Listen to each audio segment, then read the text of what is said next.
നിനക്ക് സ്തുതി, നിനക്ക് സ്തുതി, നിനക്ക് സ്തുതി. ഞങ്ങളുടെ കർത്താവായ യേശു മശീഹ, ഞങ്ങൾ ഭക്ഷിച്ചതായ അവിടുത്തെ ശരീരവും ഞങ്ങൾ പാനം ചെയ്ത് പുണ്യമുണ്ടാക്കിയ അവിടുത്തെ തിരുരക്തവും ഞങ്ങൾക്ക് ശിക്ഷയ്ക്കോ പ്രതികാരത്തിനുമായി തീരരുതേ, എന്നാലോ ഞങ്ങളുടെ ജീവനും രക്ഷയ്ക്കുമായി ഭവിക്കണമേ. ദൈവം തമ്പുരാനെ ഞങ്ങളുടെ മേൽ അനുഗ്രഹം ചൊരിയണമേ.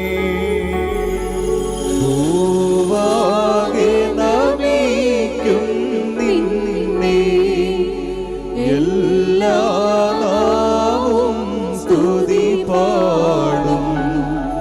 കബറടഞ്ഞോർന്നൽ ശരണം നീയേ, മൃതർ തന്നുയർപ്പും നീ തന്നെ. ഹല്ലേലൂയ.